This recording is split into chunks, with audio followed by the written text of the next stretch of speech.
First இத பாக்கும்போது இந்த சக்கரை பாக்கு மாதிரி இருந்துச்சு. ஆமா. பரவாயில்ல ட்ரை பண்ணுவாங்க ஏதாவது பண்ணும்போது இருக்கும் அப்படின்னு நினைச்சேன். எப்ப பார்த்தாலும் சோறு சோறு சோறுன்னு. எவ்வளவு ரெவென்யூ மேக் பண்றீங்க? நீங்க இப்ப கேட்டோனே மறந்தே போயிட்டேன். ஒரே நிமிஷம் தப்பிக்கிறாங்க எஸ்கேப் ஆவறாங்க. ஆமா இது ஏன்னா அந்த டிரான்சாக்ஷன் என்ன இருந்துச்சுன்னா 10 கோடின்னு நினைக்கிறேன்.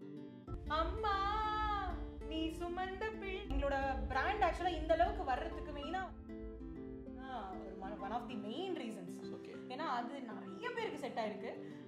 எக்கச்சக்க பேர் வந்து அதுக்கு செம்ம பாசிட்டிவ் ரெஸ்பான்ஸ் கொடுத்துருக்காங்க. பயங்கரமான புசும் பாய் உங்களுக்கு ஜாலியா வந்து எல்லாரையும் கிண்டல் பண்ணி கலாச்சிக்கிட்டே இருக்க பீப்புள்னா ஆர்டிஸ்ட்னா யாரை சொல்லுவீங்க? அப்படின்னு நீங்க கரெக்டா சொல்லணும் அப்படின்னா 2 பேர் இருக்காங்க. ஒன்னு பிரகாஷ் சார். ஐயோ அவர் வந்து எக்ஸ்ட்ரீம் வெந்து தனிந்ததுக்காக வர்க் பண்ணாரு. அதுல வந்து ஆக்சுவலி நீங்க ஒரு கேமியோவும் குட்டி கேமியோ வந்து பண்ணிருக்கீங்க. எஸ் ஆமா பரவாயில்லை தெரிஞ்சிருக்கேன். ஆக்சுவலா நான் தப்பா நினைச்சுக்காதீங்க. கேமராமேன் கிட்ட நான் கடன் வாங்கி தான் அந்த காமெடி பண்ணேன். டேய் என்னடா கடன் வாங்கி காமெடி பண்றீங்க? ரொம்ப பர்టిక్యులர் அபௌட் சோப்ஸ். இந்த சோப் தான் வேணும் அந்த சோப் தான் வேணும். சில பேர் வந்து எனக்கு அசார்ட்டடா இருந்தாலும் பிரச்சனை இல்லை அப்படின்னு சொல்லி சோ இது வந்து 1 kg இந்த சோப்ஸ் மட்டுமே கொடுத்துட்டு எப்பதான் மேம் துருவ நட்சத்திரத்தை வந்து நீங்க வந்து ரிலீஸ் பண்ண போறீங்க? ஏதாச்சும் இன்டர்னலா நிறைய பேருக்கு வந்து கேள்வி விஷயம்னா இந்த ஆர்கானிக்லாம் ஏன் யோசிக்கிறாங்கன்னா ஆர்கானிக்னாலே ரொம்ப எக்ஸ்பென்சிவ். சோப்ஸ்லாம் ஐயோ அப்படின்றாங்க. நீங்களாம் சொல்லும் போது நிறைய பேருக்கு வந்து ஒரு பயம் இருக்கும். உங்களோட பிராண்ட்ல நேச்சர்ஸ் ஜாய்ல வந்து சோப்ஸ் எதுல இருந்து ஸ்டார்ட் ஆகுது அண்ட் அது அந்த வேல்யூ ஃபார் மணின்றதை கொஞ்சம் எக்ஸ்பிளைன் பண்ண முடியுமா? ஷூர். வணக்கம் மேம். வணக்கம் வெல்கம் டு நேச்சர்ஸ் ஜாய். ரொம்ப பிரைட்டா வந்து நம்மள வந்து வெல்கம் பண்றாங்க. அப்படியே உள்ள வரும்போது அப்படியே ஒரு ஸ்மெல் வந்து ஏதோ ஒரு இந்த மூலிகை தைலம்லாம் இருக்கும் தெரியுமா? அது ஒரு மலைக்கு சஞ்சீவி மலை கிட்ட வந்த மாதிரி ஒரு நல்ல ஸ்மெல் வந்து இருந்துச்சு.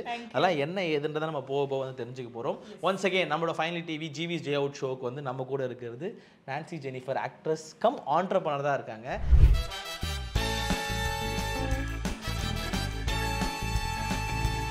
Thank you so much for joining us. Thank you for inviting me. உங்க பேட்டர்ன்ல சொன்னா ரொம்ப தேங்க்ஸ் புவி அப்படின்ற மாதிரி நம்ம ஆரம்பிக்கலாம். இப்போ என்ன பண்ணிட்டு இருக்கீங்கன்னு தெரிஞ்சுக்கலாமா மேம்? இப்போ கரண்டா சோப் பண்ணிட்டு இருக்கேன். வாழ்க்கையில என்ன பண்றேன்னு கேக்குறீங்களா? அதுவும் சோப் தான் பண்ணிட்டு இருக்கேன். குழந்தையில இருந்து குழந்தை உள்ளுக்குள்ள இருக்கிறப்பவே அம்மாக்கள் யூஸ் பண்ற ஒரு விஷயத்தை வச்சுதான் நம்ம வந்து இன்னைக்கு சோப் பண்ண போறோம். ஓகேவா? சோ குழந்தை அழகா பிரைட்டா இல்ல இதுக்கு எல்லாம் க்ளூ கொடுத்தீங்கன்னா நம்ம ஆளை கண்டுபிடிச்சிருவாங்க. இப்போ நீங்க சொல்லும்போது சில பேர் கண்டுபிடிச்சிருப்பீங்க. கரெக்டா கண்டுபிடிச்சா கீழே கமெண்ட்ல வந்து சொல்லுங்க. ஓகே மேம் அந்த சோப் பண்ணதை நம்ம கடைசியா பண்ணி முடிக்கும் போது நம்ம வந்து சொல்லலாம். உங்க கூட சேர்ந்து நானும் ஜாயின் பண்ணேன். இந்த புண்ணிய காரியத்துல ஏன் பங்கு இருக்கணும்னு அடி மனசு பிராண்டதுப்பா. ஆக்சுவலா பண்ண காரியத்துக்கு புண்ணிய ஸ்தலத்துக்கு வந்தீங்கன்னா ஃபர்ஸ்ட் நல்ல ஹைஜீனிக்கா எஸ் க்ளவுலாம் போட்டுக்கணும். சோப் போட்டுவாங்க. நாங்க ஆக்சுவலா அங்க மார்க்கே பண்ணி வச்சுட்டாங்க. உள்ள வரும்போதே வந்து கையில கிளவுஸ்லாம் இருக்கணும், ஸ்லிப்பர்ஸ்லாம் வெளியே இருக்கணும்ன்றத மார்க் பண்ணி டிஸ்க்ளைமர் கொடுத்து தான் உள்ளே அனுப்புறாங்க. சோ ஆரம்பிக்கலாமா? நம்ம ஸ்டார்ட் பண்ணலாமா? ஓகே. சோ இது என்னது? இது வந்துட்டு அந்த சீக்ரெட் இன்கிரிடியன்ட் இருக்கு இல்லையா? அதனால கண்டுபிடிச்சிருப்பாங்க. இதுக்குடா இந்த பில்ட் அப்படி பேசுவாங்க.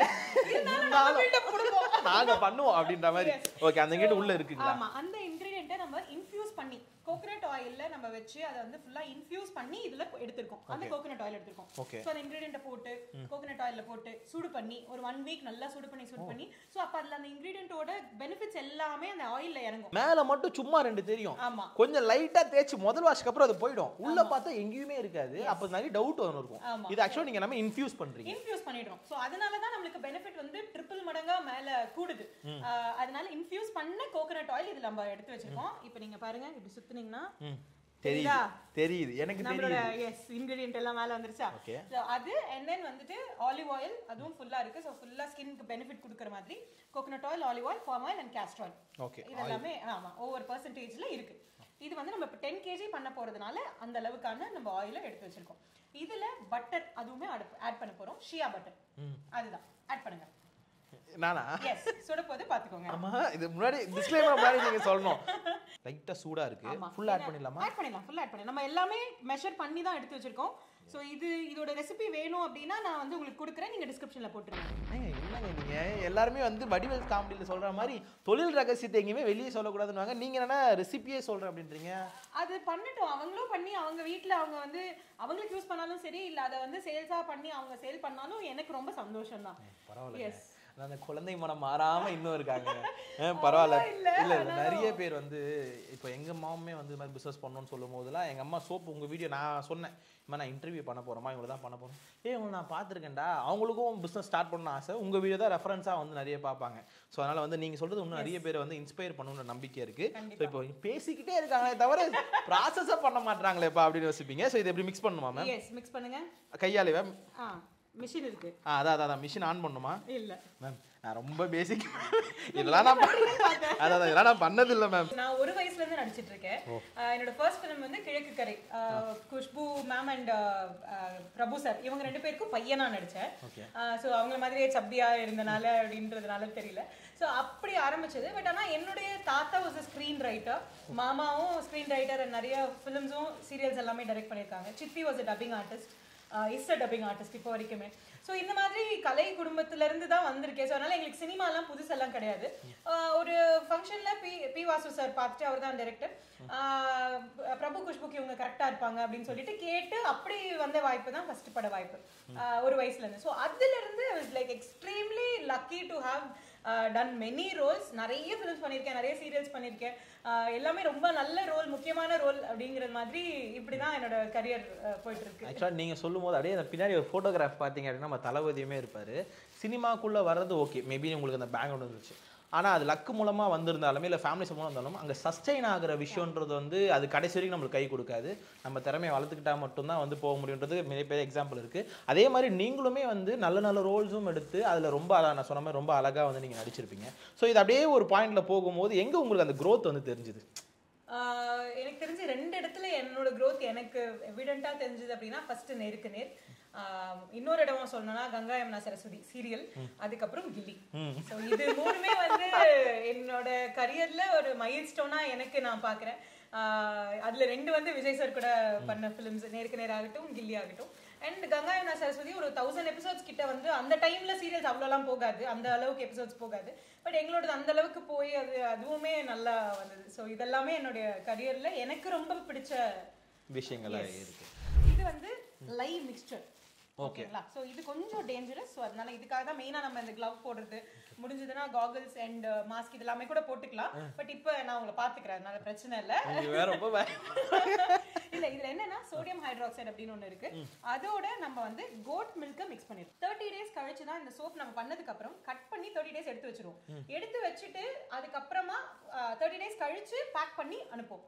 ஸோ அந்த 30 டேஸ்ல இந்த சோடியம் ஹைட்ராக்சைடு வந்து நல்லிஃபை ஆகிடும். புரியுது. அதனால it becomes a chemical free soap. So before 30 days நாங்க கொடுக்க மாட்டோம், and கொடுத்தால அது யூஸ் பண்ண முடியாது. எனக்கு என்னன்னா இது இப்போ நான் பண்றத பார்க்கும்போது எனக்கு இவரு சந்தானம் சார் காமெடி தான் வருது. இந்த அரண்மனையில வந்து எதுக்கு வந்தோன்றதையே மறந்துட்டு நெஜ சமையல்காரனாவே மாறி கலக்குறேன் கையில திடீர்னு நீங்க கொஞ்சம் லைட்டா கொஞ்சம் சில்லுன்னு ஏதோ கையில போன மாதிரி இருந்துச்சு. அப்புறம் தான் என்னன்னு பார்த்தா கிளவுஸ் கிளியே நான் பாட்டேன் பண்ணிக்கிட்டே இருக்கேன். அது இன்னும் விட்டா டார் ஆயிட போல. நான் இன்னொரு சும்மா ஒரு சுத்துனா போதும், அவ்வளவுதான். ஓகேவா? நீங்க சும்மா ரொம்ப நேரமா நின்னுட்டு பேசிக்கிட்டே இருக்கீங்க இல்லையா, அதனால உங்களுக்கு வேலை கொடுப்போம்னு கொடுத்தேன், வேற ஒண்ணும் இல்ல. ஏய் என்னைய வச்சு ஒன்னும் காமெடி பண்ணல. நானும் வந்து ரொம்ப ஆவலா ஆமா நான் வந்து அடுத்த கேள்வி அதான் கேட்கலான்னு இருந்தேன். பாருங்க சோப் மேக் பண்றதுக்கு வந்து இவ்வளவு ப்ராசஸ் இருக்கு போல, கை வலிக்கு இவ்வளவு நேரம் வந்து மாவாட்டுற மாதிரி ஆட்டணும் போல, ஹோட்டல்ல சாப்பிடணும் மாவாட்டுற மாதிரி. ஆனா ஒரு நிமிஷத்துல முடிய வேண்டிய வேலையை இவ்வளவு நேரமா ½ hour நான் சுத்த விட்டுருக்கீங்க மேம் நீங்க. எஸ், இந்தாங்க அடுத்த கிளவுஸ். அதாவது ஒரு கிளவுஸ் கிழியற அளவுக்கு உழைச்சிருக்காரு ஒரு மனுஷங்க. இதுக்காகவாவது வீடியோ போ. லெஜெண்டரி பீப்புள்ஸ் கூட வந்து நீங்க ஏர்லி ஸ்டேஜ்லயும் சரி இப்பயும் வந்து ஒர்க் பண்ணிருக்கீங்க. உங்களுக்கு வந்து ரிமெம்பரபிளா இருக்கிற விஷயங்கள்லாம் என்ன சொல்லுவீங்க? எல்லாரோடையுமே எனக்கு நல்ல வெரி மச் அமேசிங் மெமரிஸ் இருந்திருக்கு சின்ன வயசுல இருந்தே சொல்லணும் அப்படின்னா. அதில் விஜய் சார் கூட அஃப்கோர்ஸ் 2 ஃபிலிம் பண்ணனால, ஒரு ஃபிலிம்ல வந்து எனக்கு சித்தப்பா அவரு, அடுத்த ஃபிலிம்ல எனக்கு அண்ணா. ஸோ அதனால அப்போ வந்து லிட்டரலா சித்தப்பா மாதிரியே தான் ஹி யூஸ் டு பிஹேவ். என்னை ரொம்ப பேம்பர் பண்ணி பார்த்துப்பாங்க. அதே மாதிரி நான் எனக்கு அந்த படத்துல எனக்கு மறக்க முடியாத மெமரிஸ் அப்படின்னா, என்னோட பர்த்டே April 23 அன்னைக்கு ஷூட் கபாலீஸ்வரர் கோயில்ல வந்து திருவிழா. ஸோ அங்க இருந்தே ஆகணும், வேற வழியே இல்லைன்னா வரவே மாட்டேன். எனக்கு பர்த்டே செலிப்ரேட் பண்ணோம் அப்படின்னு நான் வந்து சொல்லிட்டு இருந்தேன். அப்போ வந்து டைரக்டர் சார்லாம் இல்லம்மா இன்னைக்கு விட்டா திருவிழா ஒரிஜினல் க்ரௌட் கிடைக்காது, போயே ஆகணும் அப்படின்னு. சரின்னு நான் கஷ்டப்பட்டுட்டு ஷூட்டிங்க்கு வந்தேன். ஆனா அன்னைக்கு ஈவினிங் வந்து லிட்டரலா ஒரு சந்து அங்க மெயின் ரோட்ல எல்லாரும் நிக்க வச்சு, இந்த பக்கம் வந்து சூர்யா சார், இந்த பக்கம் Vijay sir and Vasanth sir, இவங்க எல்லாருமே சேர்ந்து ஹோல் டீம் இருந்து எனக்கு கேக் கட் பண்ணி செலிப்ரேட் பண்ணோம். அது மட்டும் நீங்க வேணாம் சொல்ல ரெக்ரெட் பண்ணிருப்பீங்க உண்மையிலேயே. சொன்னல தட் வாஸ் அமேசிங் பர்த்டே. அந்த மாதிரி நிறைய மெமரிஸ். அது எத்தனாவது பர்த்டே மேம் அது? It was my 7th birthday. Okay, 7 வயசு. நீங்க ஒர்க் பண்ண ஆர்டிஸ்ட்ல இப்போ விஜய் சார் சூர்யா சார்னு பயங்கரமான குசும்பாய், உங்களுக்கு ஜாலியா வந்து எல்லாரையும் கிண்டல் பண்ணி கலாச்சிக்கிட்டே இருக்க பீப்புள்னா ஆர்டிஸ்ட்னா யாரை சொல்லுவீங்க? அப்படின்னு நீங்க கரெக்டா சொல்லணும் அப்படின்னா 2 பேர் இருக்காங்க. ஒன்னு பிரகாஷ் ராஜ் சார். ஐயோ அவர் வந்து எக்ஸ்ட்ரீம், அதாவது எங்க இருந்து அவ்வளவு காமெடி பண்ணுவாருன்னே தெரியாது. Okay. இருக்கிற அத்தனை பேரையும் கலாய்ப்பாரு, அவ்வளோ காமெடி பண்ணுவாரு. செட்டே கலகலன்னு இருக்கும் அவர் இருந்தாரு அப்படின்னா. அதுக்கு பக்கத்துல துணையா இன்னொருத்தர் யாரு இருப்பாருன்னா விஜய் சார். அப்படிங்களா? ஒரே வெளியில தெரியவே தெரியாது, அவரோட கலாய்லாம் வெளியில தெரியவே தெரியாது, ரொம்ப சைலண்டா இருக்க மாதிரி இருக்கும். ஆனா அவரும் இவரும் சேர்ந்தாங்கன்னா அந்த set use to be very fun. அந்த மாதிரி உங்களை டீஸ் பண்ணிருக்காங்களா? இல்ல, என்ன ரொம்ப பேம்பர் பண்ணுவாங்க. சின்ன வயசுல இருந்தே சொல்றேன், என்ன ரொம்ப பேம்பர் உண்மையே சொல்லுங்க மேம், ஆடியன்ஸ் பாத்துட்டு இருக்காங்க. நிஜமாவே எனக்கு வந்து எப்படின்னா அந்த சைட் போனா பிரகாஷ் ராஜ் சார் அவர் அவங்க வீட்ல இருந்து ரசம்லாம் வரும், பைனாப்பிள் ரசம், அதெல்லாம் எனக்கு பிடிக்கும்னு சொல்லி எனக்கு ஊட்டி விடுவாரு. இந்த பக்கம் வந்தா த்ரிஷா மேம் பிரியாணி சாப்பிட்டுட்டு இருப்பாங்க, அந்த பிரியாணில ஒரு 2 வாய் எனக்கு. சோ இந்த மாதிரி எந்த பக்கம் திரும்பினாலும் என்ன அவ்வளோ வந்து செல்லமா பாத்துப்பாங்க. ஓகே, அப்ப யார ரொம்ப கலாய்ச்சி நீங்க சிரிச்சு உங்களுக்கு ஒரு நல்ல மொமெண்டா இருந்துச்சு அந்த மாதிரினா அங்க இவரு தாமு சார் இருப்பார் இல்லையா, சோ அவரை வச்சு அவரோட சேர்ந்து இந்த கலாயெல்லாம் நிறையவே நடக்கும். ஏன்னா அவர் சும்மாவே நல்ல ஃபன்னியான பர்சன் தாமு சார். சோ அந்த ஓட்டேரி நரி, சோ அதனால அவரும் வந்துட்டு அவரும் இவரும் சேர்ந்து இவங்க எல்லாம் இருந்தாங்களாலே அங்க ரொம்ப ஒரே ஃபன்னா தான் இருக்கும். ஆக்சுவலா ஒரு நல்ல ஆர்டிஸ்ட் அவரு. இந்த இடத்துல அவர் ரொம்ப மிஸ் பண்றோம். இங்க கலாய்க்கிறது போது விஜய் சார் நீங்க சொன்னீங்க, விஜய் சார் சொல்றதுன்னா கலாய்க்கிறது மோஸ்ட்லி யாரை மேம் கலாய்ப்பாரு? மோஸ்ட்லி அந்த மாதிரி தெரியல, மோஸ்ட்லி அப்படின்னு சொல்ல முடியாது. த்ரிஷா மேம் கலாய்ப்பாரா? எஸ், அங்க யார் இருந்தாலுமே அவர் வந்து பாரபட்சமே சைலண்டா, சிரிப்பு முகத்துல சிரிப்பு இருக்காது, அது ஒரு விதமா இருக்கும் அந்த கலை சிரிப்பு. அவர் வந்து அவர் சொல்லி ஒரு ஜோக் அவர் சிரிக்க மாட்டாரு, ஆனா சுத்தி இருக்கவங்க எல்லாம் சிரிப்பாங்க. அந்த மாதிரி பர்சன் ஹி இஸ். சைலண்டா இருந்து வேலை பார்க்கறாரு. இந்த பர்టిక్యులர் ஒரு ஆக்டிங் மட்டும் எனக்கு ரொம்ப கஷ்டமா இருந்துச்சு. அந்த ஆர்டிஸ்ட் கூட வந்து அவங்க அப்படியே மேட்ச் அப் பண்றதுக்கோ இல்ல அந்த ரோல் பண்ணும்போது எனக்கு ரொம்ப டிஃபிகல்ட்டா நீங்க ஃபேஸ் பண்ணதுனா என்ன மேம் சொல்லுங்க? அல்வா குடுக்குற சீன் ஒன்னு இருக்கும் இல்லையா, சோ அந்த சீன்ல வந்துட்டு என்ன பண்ணுவாரு, ஃபர்ஸ்ட் பிஸ்கெட் என் கையில இருக்கும், அதுக்கப்புறம் தூக்கி அந்த லத்தையும் என்கிட்ட போடுவாரு, பிஸ்கெட் என்கிட்ட திருப்பி தூக்கி போடுவாரு. இதெல்லாம் வந்துட்டு பிடிக்கிறதுக்குலாம் கஷ்டப்பட்டேன். அவருடைய அந்த ஒரு குயிக்கினஸ்க்கு எனக்கு அதுக்கு ஈடு கொடுக்க கொஞ்சம் கஷ்டப்பட்டேன். அது மட்டும் எனக்கு லிட்டில் டிஃபிகல்ட் ஃபார் மீ. ஆக்சுவலா சொன்ன மாதிரி அந்த நேரத்துல ஒரு different type of Vijay sir வந்து நம்ம பார்த்திருப்போம். நான் வரும்போதே கேமராமேன் கிட்ட கேட்டேன், விக்ரம் அவர்கிட்ட வந்து கேட்டேன், உங்களுக்கு எந்த சீன் ரொம்ப பிடிக்கும் ப்ரோ? ஃபர்ஸ்ட் சொன்ன விஷயம்னா அந்த எமோஷனல் சீன், கிளைமேக்ஸ் நடிப்பாங்க தெரியுமா, அது ரொம்ப நல்லா இருக்கும் ப்ரோ அப்படின்னு சொன்னாரு. அதுக்கப்புறம் அந்த மருதுமலை மாமணி அது நல்லா இருக்குன்னாரு எங்களுக்காக. ஓகே, மறந்துட்டியா? அம்மா நீ சுமந்த பிள்ளை சிறகுடிந்த கிள்ளை. இன்னைக்கு அன்னைக்கு நல்லமா இல்லையேன்னு சொல்லணும். வந்து இப்ப நான் என்ன உங்கள்கிட்ட சொல்றது, வேர்ட்ஸ் எதுவும் வரல, அப்படியே பாத்துக்கிட்டே இருக்கேன். இன்னைக்கு அன்னைக்கு தினம் இல்லமா? இல்லம்மா, அதைத்தான் நானும் சொன்னேன். இன்னைக்கு அன்னைக்கு தினம் இல்ல, ஆனா அன்னைக்கு தினம் அன்னைக்கு தான் அம்மா பத்தி பாடணும்னு இல்ல, எப்பெல்லாம் தோணுதோ அப்பெல்லாம் பாடிடணும். அன்னையோர் ஆலயம். Thank you ma'am. கோட் மில்க் வந்து நம்ம as மில்கா வாங்கி அதை வந்து லை வந்து மிக்ஸ் பண்ணியிருக்கோம். பட் ஆனால் அதை ஃப்ரீஸ் பண்ணி தான் மிக்ஸ் பண்ணுவோம். இது ஆல்ரெடி இந்த கோட் மில்க் எடுத்து ஃப்ரீஸ் பண்ணிட்டு அதில் லை போட்டு மிக்ஸ் பண்ணிருக்கோம். அந்த லை வந்துட்டு கெமிக்கல் சொன்னேன் இல்லையா, ஸோ அது வந்து கொஞ்சம் சூடு நல்லா ஹீட் ஜென்ரேட் ஆகும். அப்போது வந்து மில்க் வந்து கருகிடும். ஓகே, பால் நம்ம இந்த மாதிரி ஏதாச்சும்னா கெமிக்கல் போட்டால் கருகிடும். ஸோ அதனால சில் பண்ணிட்டோம், ஃப்ரீஸ் பண்ணிட்டோம் அப்படின்னா அது இந்த ஹீட்டும் இந்த சில்லும் சேர்றப்போ இந்த மாதிரி ஒரு இதில் வந்துடும். ஸோ பேசிக்கலி சோப் பண்ணுறவங்களுக்கு புரிஞ்சிருக்கும், யாராவது பண்ணுறீங்கன்னா அவருக்கு புரியல. எனக்கு மை பிரெயின் இஸ் நாட் பிரெயினிங்ன்றவ ஏதோ சொல்றாங்க, சரி கேட்போம் அப்படின்ற மாதிரி இருக்கு. ஸோ இது இப்போ ஆட் பண்ணிட்டு திரும்ப நம்ம வந்து ஸ்டர் பண்ற மாதிரி இருக்கு. எக்ஸாக்ட்லி. ஓ, ஃபில்டர் அவுட் பண்ணிட்டு நீங்க ஆட் பண்ணுங்க. ஃபில்டர் பண்ணி தான் இதை வந்து போர் பண்ணணும். இதை நான் போர் பண்ணிடுறேன், ஃபில்டர் மட்டும் பிடிச்சிக்கோங்க. ஏதோ என்னால முடிஞ்சது. பத்திரம் வெயிட் வந்துச்சுன்னா கீழே விட்டுருவீங்க. நீங்க எதுவுமே கெமிக்கலா யூஸ் பண்றீங்க அப்படின்னா அதுக்கான அலர்ஜி ஆகிறதுக்கு வாய்ப்புகள் நிறைய இருக்கு. ஏன்னா அந்த கெமிக்கல் நம்மளோட ஃபேஸுக்கு செட் ஆகுமா ஆகாதான்னு தெரியல. ஆனா இது நம்ம தான் ஃபுல்லா நேச்சுரலா பண்றோம் இல்லையா, குட் மில்க் இதெல்லாமே நம்மளோட ஸ்கின்னுக்கு செட் ஆகிறது தான். அதனால இதுல அலர்ஜி ரியாக்ஷன் அந்த percentage is very very very less. அந்த சின்ன சின்னதா அந்த ஃபில்டர் அவுட் ஆகுது, அது என்னன்னு தெரிஞ்சுக்கலாமா? இந்த கோட் மில்கோட ரெசிடியூ தான். ஓகே, இதெல்லாமே கோட் மில்க் தான். அது இந்த கட்டி கட்டியா அதுதான் இருக்கு. திக்கா இருக்கும் இல்லையா, இப்போ பால் திக்காகும் இல்லையா, ஸோ அதுவும் அந்த சோடியம் ஹைட்ராக்சைடும் சேர்றப்போ இருக்கிற அந்த ரெசிடியூஸ் தான். ஸோ அது நம்ம உள்ள போச்சுன்னா இன்னும் சொரசொரன்னு இருக்கும். அதுக்காக தான் இதை ஃபில்டர் பண்ணி ஊற்றுறோம். நானும் சுற்றி பார்க்குறேன் சாப்பிட பொருள் இருக்கும், ஏன்னா ஃபேக்ட்ரிலாம் உள்ளே வரோம் அப்படின்னா ஏன்னா சாப்பிட இருக்கும். நானும் சுற்றி பார்க்குற எதுவுமே இல்லை. எனக்கு ஃபர்ஸ்ட் இதை பார்க்கும் போது இந்த சக்கரை பார்க்க மாதிரி இருந்துச்சு. பரவாயில்ல ட்ரை பண்ணுவாங்க, ஏதாவது பண்ணும்போது இருக்கும் அப்படின்னு நினச்சேன். எப்ப பார்த்தாலும் சோறு சோறு சோறுன்னு. பட் ஆனால் நீங்கள் கோட் மில்க் கெமிக்கல்லாம் சொன்னேன், எனக்கு பக்கம் ஆயிடுச்சு. இப்போ உண்மையை சொல்லுங்க, நான் ஒரு நிமிஷம் உண்மையிலேயே ஒரு நிமிஷம் மிக்ஸ் பண்ணுவேன். இப்போ வந்து 3 மினிட்ஸ் வந்து மிக்ஸ் பண்ணால் போதும். எஸ்.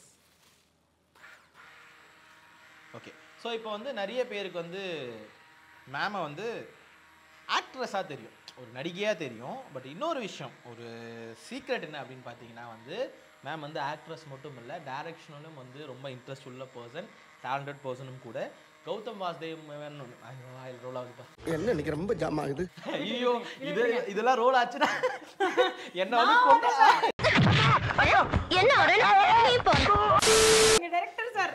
அதே கான்சன்ட்ரேஷன் நீங்க பண்ணிக்கிட்டே இருக்கும்போது கையில வைப்ரேஷன் ஆகுது. அதாவது GVM சார், கௌதம் வாசுதேவ் மேனன் சாரோட வந்து சில மூவிஸ், அதாவது கிட்டத்தட்ட வந்து அதுல வந்து ஆக்சுவலா நீங்க ஒரு கேமியோவும் குட்டி கேமியோ வந்து பண்ணிருக்கீங்க. எஸ் ஆமா பரவாயில்லை தெரிஞ்சிருக்கேன்.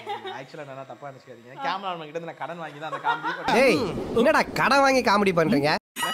அவர்தான் சொன்னார். யாருக்கு தெரிஞ்சது நன்றி. விக்ரம். ஆனா சர்ப்ரைசிங்லி நிறைய பேர் அந்த வாய்ஸ் கேட்டு நான் சொல்லி எனக்கு DM பண்ணாங்க. I was like நிஜமா ஏன்னா அந்த தெரியல. அந்த மல்லிப்பூ ஷூட் ஃபுல்லாவே நான் பண்ணேன். ஃபார் அதர்ஸ் இன்ஃபர்மேஷன் யார் யோசிச்சுட்டு இருந்தீங்கன்னா மல்லிப்பூல நான் வந்து அந்த பாட்டு பாடுறேன், அந்த போன்ல வர ஆள் நான் தான். சோ அது வந்து நான் தெரியாது பெருசா ஸ்கிரீன்ல. பட் ஆனா நடுவுல வந்து ஒரு வாய்ஸ் வரும். என்ன மாமா எல்லாம் இருக்காங்களா, இதெல்லாம் சொல்ல மாட்டீங்களா அப்படின்னு அந்த வாய்ஸை ரெகக்னைஸ் பண்ணி நிறைய பேர் எனக்கு மெசேஜ் பண்ணியிருந்தாங்களா இன்ஸ்டால. பரவாயில்ல, நல்லா இருக்காங்க அது. எனக்கும் நானும் பார்த்திருந்தேன். பட் எனக்கு கேமராமேன் சொல்லும் போது எனக்கு ஸ்ட்ரைக் ஆச்சு. ஸோ அது வந்து அந்த சின்ன கேமியோவை தாண்டி அசிஸ்டன்ட் டைரக்டராகவும் நீங்க ஒர்க் பண்ணிருக்கீங்க கரெக்டா? அந்த எக்ஸ்பீரியன்ஸ் எப்படி இருந்துச்சு ஒரு ஃபுல் மூவி? எனக்கு ரொம்ப பிடிச்சிருந்தது. எல்லாரும் என் வீட்லலாம் ரொம்ப எதிர்ப்பு. ஏன்னா என் அம்மா வந்து நீ ஆர்டிஸ்டா இருந்த, நீ உனக்கு ஒரு அசிஸ்டன்ட் இருந்தாங்க, இப்போ நீ ஒருத்தருக்கு அசிஸ்டண்டா போற, இப்படியெல்லாம் டைலாக் பேசினாங்க. பட் ஆனால் எனக்கு சினிமா மேலேயும் ப்ளஸ் எனக்கு அந்த டைரக்ஷன் மேலேயும் ரொம்ப இன்ட்ரெஸ்ட் ஜாஸ்தி. ஏன்னா என் மாமா வாஸ் அ டைரக்டர். ஸோ அவர் வந்து இளைஞர் அணின்னு அப்படின்னு ஒரு படம் பண்ணாரு, நிறைய சீரியல்ஸ் பண்ணியிருக்காரு தெலுங்குலலாம். ஸோ அதனால அவர் வந்துட்டு அவர் மூலம் எனக்கு அவர் உயிரோட இருந்திருந்தானா நான் அவர்கிட்ட அசிஸ்டன்ட் டைரக்டராக ஒர்க் பண்ணணும்னு சின்ன வயசுல ஒரு 10 வயசுல யோசிச்ச விஷயம் அது. But unfortunately he was not there. So அதனால எனக்கு வந்து நான் ஒர்க் பண்ணணும் and from the best I have to learn அப்படின்னு சொல்லிட்டு கௌதம் சார் கிட்ட நான் கேட்டிருந்தேன். And the team was very welcoming. செம்ம ஃபன்னாக இருந்தது. நிறைய விஷயங்கள் சினிமா எப்பவுமே சினிமா கேமராவுக்கு முன்னாடி இருந்து இப்போ கேமராக்கு பின்னாடியிலேருந்து நிறைய விஷயம் கற்றுக்கிட்டேன். Excited. Hopefully in future years நல்ல ஃபிலிமாக நான் டைரக்ட் பண்ணணுன்றது என்னுடைய ஆசை. கண்டிப்பாக நடக்கும் மேம். இல்லை அடுத்த கேள்வி கேட்க போகிறது உங்கள் நிறைய பேருக்கு இது ஒரு கேள்வியாக இருந்திருக்கும். என்ன அப்படின்னா வந்து இன்னொரு மூவியும் நீங்கள் வந்து அசிஸ்டன்ட் டைரக்டராக வேலை செஞ்சுருக்கீங்க. ஒரு நிமிஷம், அதுக்கு முன்னாடி நான் வந்து இந்த லாவெண்டர் எசென்ஷியல் ஆயில் இதை வந்து நல்லா இருக்கு. எஸ் நல்லா இருக்கு ஸ்மெல்காக. எஸ் இது இப்போ போட் பண்ணோடனே நம்ம அதுல ஊத்திடுற மாதிரி இருக்கும். நீங்க இந்த மாதிரி எஸ்கேப் ஆகலாம், நான் உங்களை எஸ்கேப் ஆக விட மாட்டேன் சரிங்களா? ஸோ அந்த மூவி துருவ நட்சத்திரம், அதுலயும் நீங்க வந்து அசிஸ்டன்ட் டைரக்டரா ஒர்க் பண்ணிருக்கீங்க. எப்பலாம் ஒர்க் பண்ணல, சும்மா ஒரு லாஸ்ட் ஒரு கொஞ்சம் லைட்டா, ரொம்பலாம் ஒர்க் பண்ணல. எப்பதான் மேம் அது முடிஞ்சதுக்கு அப்புறம் நான் லைட்டா ஒர்க் பண்ணேன், அவ்வளவுதான். எப்பதான் மேம் துருவ நட்சத்திரத்தை வந்து நீங்க வந்து ரிலீஸ் பண்ண போறீங்க? ஏதாச்சும் இன்டர்னலா? இல்ல அதாவது இன்டர்னலா நீங்க டீம்மேட், சோ அதனால உங்களுக்கு ஏதாவது இந்த எக்ஸ்க்ளூசிவான செய்திகள் வந்து வரலாம் இப்போ வரப்போகுது அப்படி. மக்களுக்கு வர நியூஸ் தான் எனக்கும். நானும் மக்கள் எவ்வளவு எதிர்பார்க்கறாங்களோ அதை விட இன்னும் ஜாஸ்தியாவே எதிர்பார்த்துட்டு இருக்கேன் இந்த படம் வந்து வரணும் அப்படின்னு. எப்படி வந்திருக்கு அந்த படம்? அது மக்கள் இப்போ ரிலீஸ் ஆகும்ல, அப்ப பார்த்து தெரிஞ்சுப்பாங்க. சஸ்பென்ஸா இல்ல, பட் ஆனா இப்போ நீங்க சொல்லும்போது ஒரு ஹைப் வந்து கிரியேட் பண்ணும். நீங்க நிறைய ஃபாரின் ஷூட்ஸ்லாம் இருந்துச்சு, ஆக்ஷன் சீக்வென்ஸ் ஒரு மாதிரி செம்ம யூனிக்கா நல்ல ஃப்ரேம்ஸ்லாம் இருந்துச்சு. சோ அது உங்களுக்கு அந்த ரா ஃபுட்டேஜ் எப்படி வந்திருக்கு, அந்த மேக்கிங் எப்படி இருக்கும்? சொல்ல மாட்டேனே, எவ்வளவு தடவை கேட்டாலும் சொல்ல மாட்டேனே. எக்ஸ்க்ளூசிவா சொல்லுங்க மேம் எங்களுக்காக மேம். இவ்வளவு தூரம் அங்க பாருங்க, அங்க பாருங்க, அங்க பாருங்க, ஆடியன்ஸை பாருங்க, கேமரா பாருங்க. சூப்பரா வந்திருக்கு. எனக்கு தெரியலங்க, ஆனா சூப்பரா வந்திருக்கும். அதுக்கு மேல நான் சொல்ல மாட்டேனே.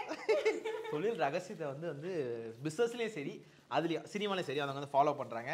ஓகே, ஒரு பேங்க் டிரான்சாக்ஷனோட ரிசிப்ட வந்து நீங்க போட்டுருந்தீங்க. சோ பேசிக்கலி என்ன அப்படினா அது வந்துட்டு அதுக்கு பேர் இருங்க, நீங்க இப்ப கேட்டோனே மறந்தே போயிட்டேன். இது ஒரே நிமிஷம் தப்பிக்கிறாங்க, எஸ்கேப் ஆவறாங்க. நம்பலாமா இதை? ஏன்னா அந்த டிரான்சாக்ஷன் என்ன இருந்துச்சுன்னா 10 கோடின்னு நினைக்கிறேன்.